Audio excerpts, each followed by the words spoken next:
Finally, we've got a Strange New World Season 2 trailer, and this is actually a full-on trailer. Captain Christopher Pike and the U.S.S Enterprise are returning soon. The trailer shows us a lot of stuff, including the return of Klingons during the 23rd century, more Gorn Shenanigans, and maybe the return of Section 31, and adventures to the past. From exploring Uhura's tragic moment to your classical Star Trek temporal hijinks with La'an and James T. Kirk, who will also be a guest star in Season 2. Now, we've also got, I believe, is the first sound of our voice of our new chief engineer, which is definitely interesting. So as always, you know the drill. We'll be breaking down the important aspects of this trailer and what they can tell us about the new season. If you're excited for Strange New World Season 2, coming on June 15th, 2023 via Paramount, then hit that subscribe button, as I and the Trek Central team will be delivering you all the update info you need very soon. Hey everyone, my name's Captain Jack and welcome to Trek Central. Now if you actually want to watch the trailer, I've left a link down below in the video description. Sadly, and I know it's irritating, I can't show it to you fully in the video, as Paramount like to copyright our stuff. Seriously, I mean it. Last week we got DMCA struck on Twitter for sharing a GIF of a trailer that was publicly released. Crazy, I know, right? But we're still here bringing you the latest breakdown, and I hope you can appreciate that. And I'm sorry we can't show it to you in the video. I do try, but it gets copyrighted every time. Okay, with that out of the way, let's break it down, and if we miss anything, you let us know, okay? Our first scene is some good old shuttle action. Lieutenant Erica Ortega is piloting a shuttle. But what is interesting is the ship is covered in debris. So whether this was a tactic to hide in a debris field, which you can see behind the shuttle, or somehow said debris got stuck to the shuttle, who knows? However, Erica says that this particular maneuver she did numerous times during the war. This is referencing the Klingon Federation War in Star Trek Discovery's first season. It's nice to reference this, as it's something these characters went through, so to see it has impacted this world and these characters is a nice and connecting touch. The crew aboard the shuttle are in the Tatsal gear and are Captain Pike, La'an, Dr. Mbenga and Erica, which is a nice away team. Obviously, we get the fake out of them seemingly crashing onto the planet, and then coming back up over the canopy of trees. After we get this very interesting early scene of the Enterprise on what appears to be a purple misty moon, where it looks to be very close in orbit to another planet. The moon has a tall structure ahead, but nothing massive we can make out from this.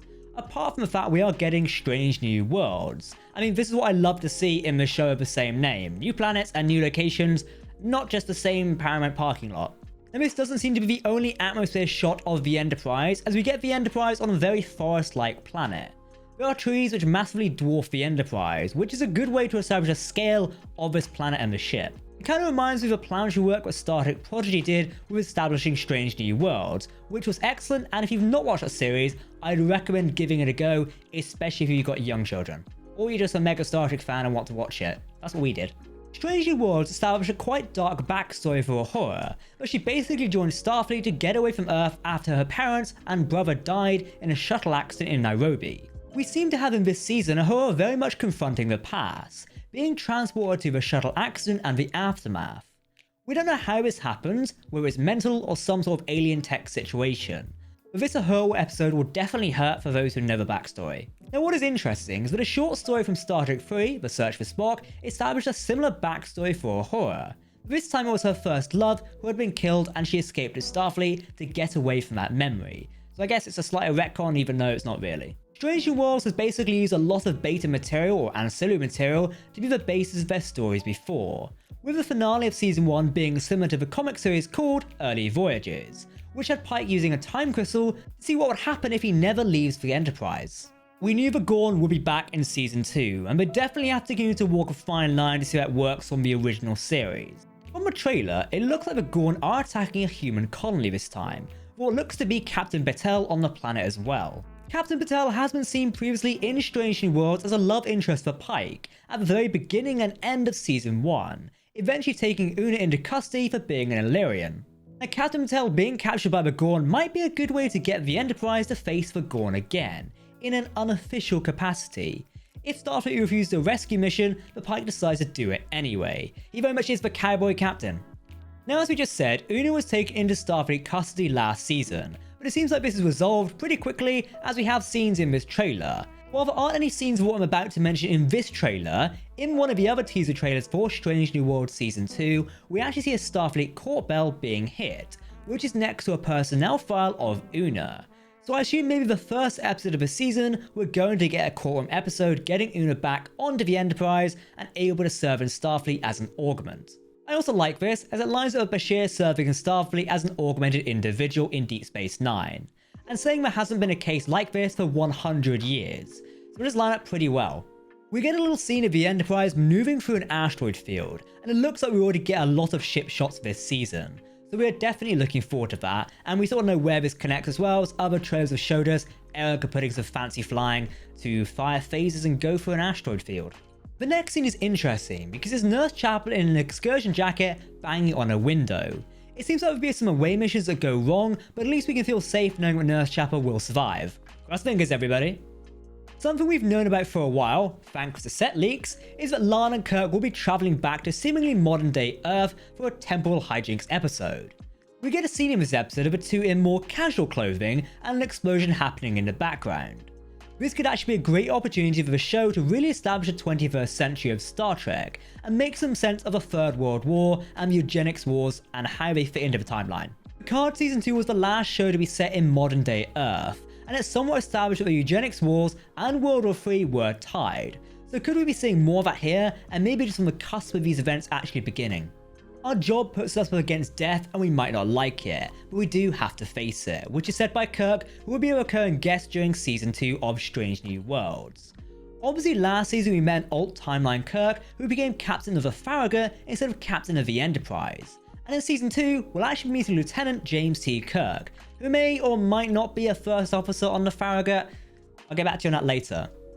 It's interesting that he does a little speech on Starfleet and death, because at the current moment, Kirk has been present during a massacre on Taurus 4 by Kodos the Executioner as a kid. So if anyone is aware of death, it very much is James T. Kirk. I do hope he actually references that, and to be honest, it could make sense. Our very first look at Season 2 was the scene featuring Rodriguez being deprived of going on an away mission to Rigel 7. This is the same planet where Pike lost crew on a mission before the events of The Cage. So we know from Mbenga's outfit, the scene takes place on Rigel 7. It looks like maybe some cultural contamination has happened on this planet, with these barbarians-like people having a gatehouse which looks like a Starfleet Delta, which was seen in another teaser trailer for Season 2. We see Dr. Mbenga actually fight one of these barbarians, and this is what I've been waiting for.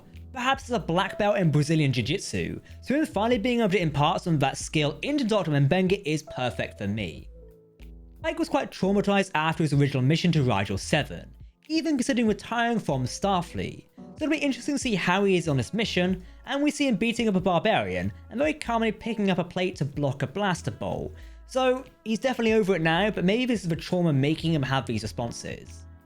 This trailer gives us a lot of Chapel and Spock, and it seems like the relationship is continuing from what we saw in the first season. Spock and Chapel seem to be in a life and death situation aboard a Constitution-class starship. Who knows which one it could be, while it is pretty destroyed. They seem to even jump out the ship together as it's falling towards a planet. Now, hear me out here. I wonder if this is related to Captain Batel and captured by the Gorn.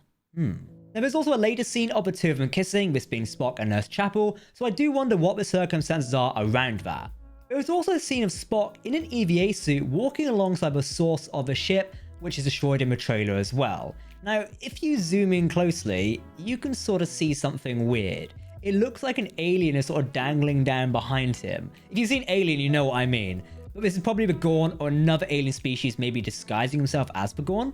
All these scenes are very interesting, but how they connect, or even if they are from the same episode, is not known yet.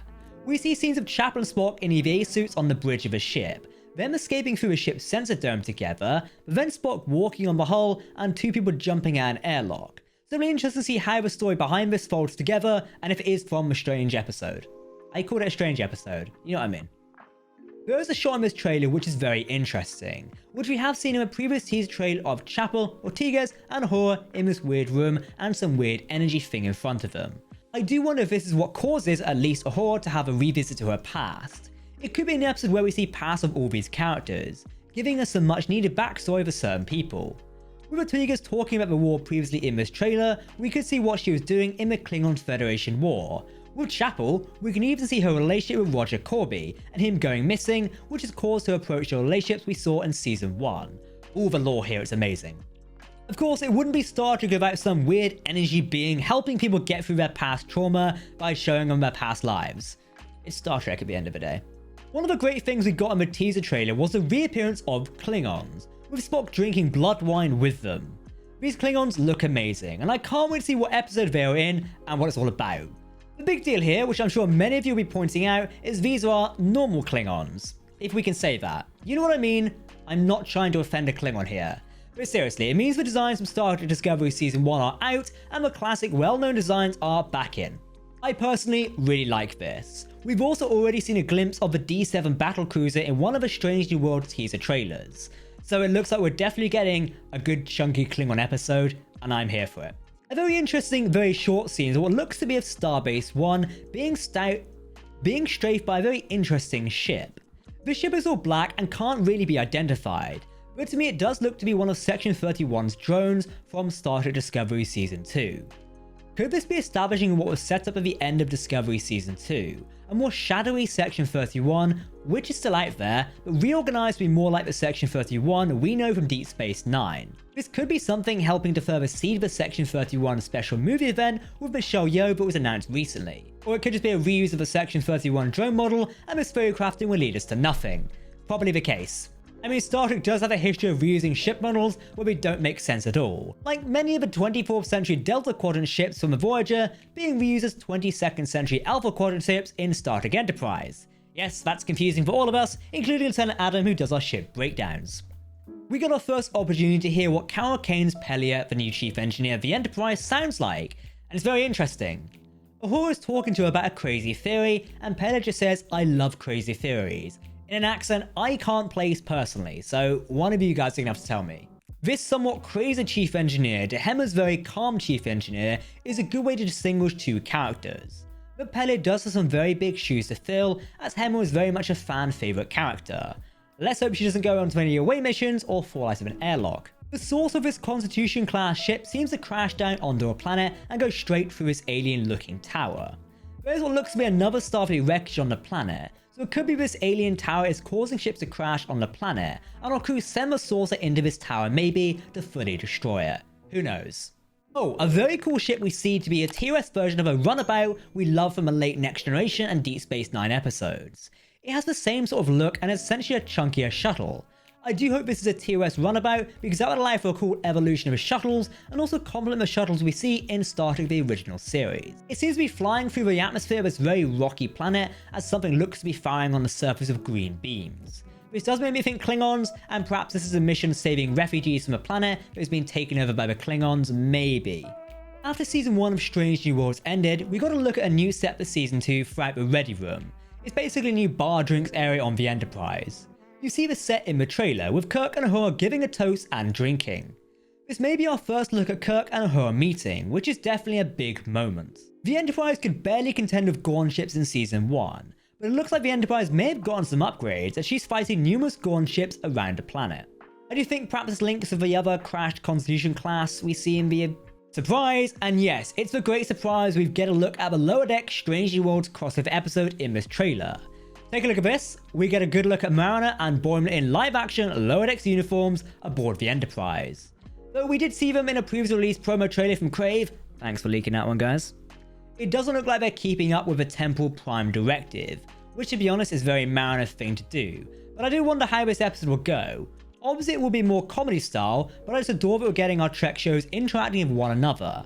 Trek at the moment has some great opportunities to link together in a way that these shows not only stand apart as great shows, but come together into something great. I just love that Pike is very confused about Boimler and Mariner, and I cannot wait for this episode. Oh, and of course, the last scene there is Spock wishing, or rather sort of seeing Mr. Boimler off. Live long and prosper, Mr. Boimler. And Boimler's reaction is probably what we'd all react to if Spock gave us the Vulcan salute. As in most of these trailers, we get a lot of fast scenes and images going by, so we're going to do our best to see what there is in this trailer, as some very interesting shots do pop up. We see the Enterprise going for an asteroid field, we spoke about that earlier and in another teaser trailer. Pike with a gas mask on with a very modern looking jacket, jumping from something. Chapel getting her frustration out on a boxing bag. Seemingly Spock and Chapel in an EVA suit watching a saucer section crash on a planet. Kirk and La'an getting it on, shall we say, and yes, I did just say that. Chapel, Uhura and Ortega's in a weird energy room. Spock flying through a debris field from the Enterprise in an EVA suit, Pike using a rifle phaser on maybe Rigel 7, a great scene of the Enterprise being surrounded by Klingon D7 ships spinning around him. If you want to know more about the Klingon D7 before Strange New Worlds comes out, we recently did a Star Trek Starship breakdown on them. Go watch. Strange New Worlds Season 2 is coming around really quickly. Sadly, it does seem like Paramount have been slacking on the promotional side of things. For example, several bits of this trailer were aired last week by Crave, the streamer for Star Trek in Canada, but Paramount decided to copyright the fandom sharing it. Rather an odd move. But still, we're here giving you the latest news anyway. Speaking of which, UK fans or Europe, I have something you will like. MCM London Comic Con is coming up at the end of May. Some of the Strange New Worlds Season 2 cast will be there virtually anyway. Rebecca Romaine, Ethan Peck, Celia Rose Gooding, and Melissa Navia will beam in live as holograms for the first ever holographic panel experience at MCM. Also, an exclusive clip is promised, along with behind the scenes info and more. The second season of Star Trek Strange New Worlds will premiere on Thursday, June 15th, exclusively on Paramount Plus, with new episodes dropping weekly on Thursdays. That's right, it does look like the episodes will drop the same day worldwide. No more waiting 24 hours if in Europe, for example. I'm still holding my breath on this one, let's wait and see if it actually works. Right, we're only a few weeks away from Season 2. Are you excited? What did you think of the latest trailer? If you want to keep up to date on all the latest Star Trek news, lore, and more, then make sure to hit that subscribe button to never miss a video from the team here at Trek Central. You can also follow us on social media or join our community Discord server. For now, I've been Captain Jack, thank you very much for watching, and we'll see you in the next couple of weeks for Strange New Worlds Season 2. Live long and prosper, my friends. Goodbye.